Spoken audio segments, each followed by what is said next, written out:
Alright guys, welcome back to the Rev 2 Late Racing channel. Some of you guys mentioned that you like the videos where I'm actually working on the car to make the changes to make it go faster the next. So I'm gonna do that. We actually are going to the track tomorrow, but as you guys seen, it kept on pushing through the back brakes. So what I'm thinking is, all these burnouts that I've done at the track, I think that it's basically cooked my back brake pads.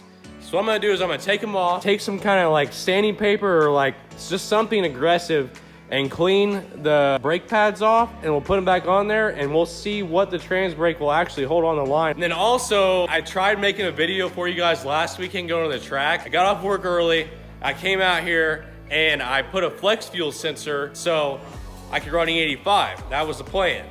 Well, I was thinking I was be able to set up the tune on the way down to the track and everything would be good. For some reason, the tune didn't like the way that I was setting up the graph. There wasn't a wire that was ran into the inputs and outputs, well, the input for the flex fuel sensor. So there was just a mess of problems. It just wasn't my night. And that's sometimes how it happens. So I'm gonna show a clip of that right now. And you can see the one pass that I did do, it was horrible. It was 9:50 and the track closed at 10.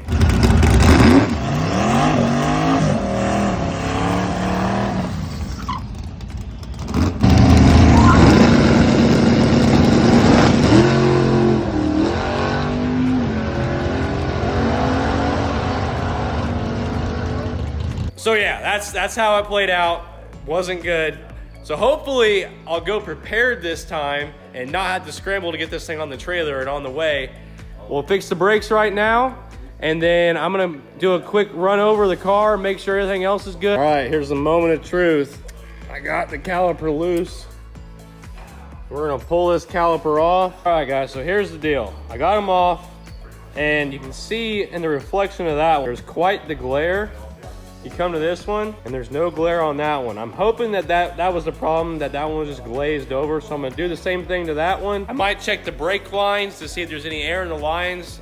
But other than that, I don't know what else to do other than buy new brake pads and maybe new rotors. I don't really know. I need to put a line lock on the front, so then all it does is lock the front tires and not the back. Yeah, it just never ends. But anyway, I'm gonna get these back together and hopefully that fixes a little bit of two-step problem. Raise you up to the sky, huh?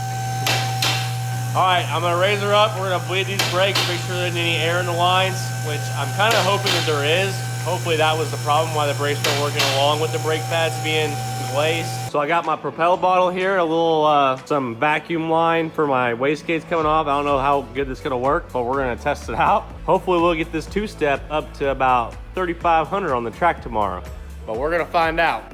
All right, guys, we got some good but bad news. Bleeding the brakes went exactly how I wanted until I had her hold the brakes. This fitting right here was actually loose, whereas this one was super tight and not leaking. I tightened it back up and I had her push on the brake pedal and it is not leaking now. So I'm gonna go bleed them again and then hopefully my issue will be fixed. All right, so I'm gonna test out and see if we can get the two-step up higher. Set the two-step at like 3,300 maybe. I think the highest I've ever gotten on this strip was like 3,300.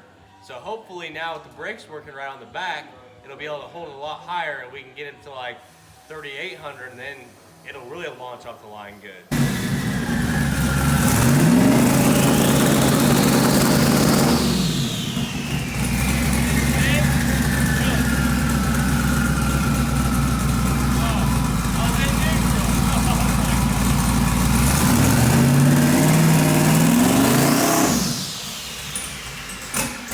All right guys, so it's the next day. We are trying to make a race this morning. We've got to be at the track around a little after noon, the gates open, but figured out that this brake hose, I could barely blow through it. So I'm thinking that it's losing pressure at this brake hose that goes to the rear end. So we went and got a new hose. We got to get a different one because of course they didn't have one in stock, but it's just a little bit different setup. It'll actually work better. So we're gonna put that in the rear end. We're gonna bleed the brakes. Hopefully all goes well. I did end up changing the oil and we just about to put the transmission fluid back in the car right now, cycle it through, and then we should be ready to go to the track if nothing fails, which You know how that goes. We're on cars. Something always fails, it seems like. So we're going to get this stuff done.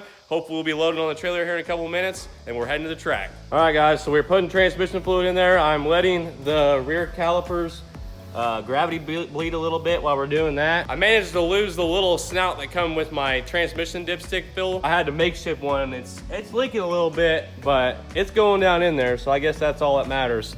Sometimes you just gotta make do with what you got. Well, long story short, it is Friday, and we didn't make it to the track on Saturday. Turns out the 1/4-inch brake line going from the master cylinder all the way to the rear end of the car was way too big of a diameter. So what I did is I replaced that whole line with a 3/16 brake line and went all the way to the back.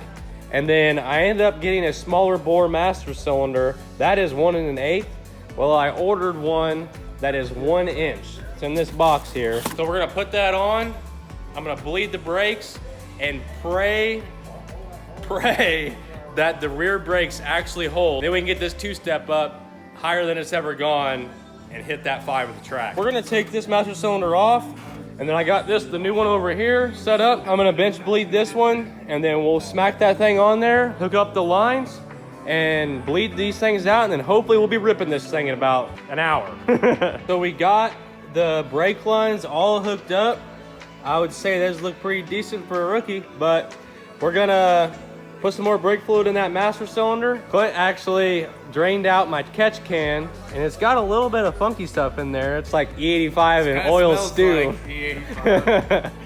So right when I got the E85 working, well, when I attempted to get the E85 working the first time, it was compensating a lot of fuel because the graph wasn't right. So that might be the remnants of that. Guys, we got all the brake lines bled, at least we think. So we're gonna start it up, put it up on the 2-step. Well, yeah, nice cat. Oh man. All right, so we're gonna let it warm up so we don't just bang out the 2-step with no degree in it. And hopefully these brakes hold. Do it.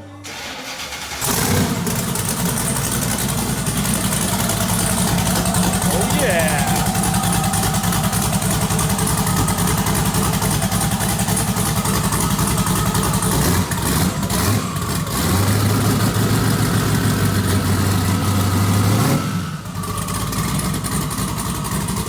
We're gonna go take this thing for a drive. I'm gonna put it up on the 2-step. Hopefully it is a lot better than what it was before. I spent multiple hours bleeding the lines out of this thing because it seemed like they just didn't want to get all the air out of it. So hopefully all goes well. Okay guys, I'm testing out the 2-step. I got it set at 2,700 RPM. So I'm gonna smash the brakes, hold the 2-step button, and hopefully it holds. Oh yeah.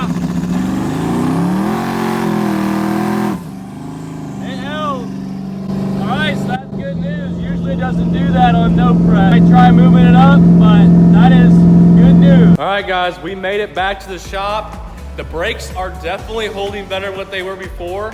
I don't know if it's quite enough to get me into the 5s like I've been shooting for, but we are gonna take it to the track this weekend to see if I can finally hit that 5-second pass. So you guys have to come back next week and see how it plays out. Thanks for watching, guys.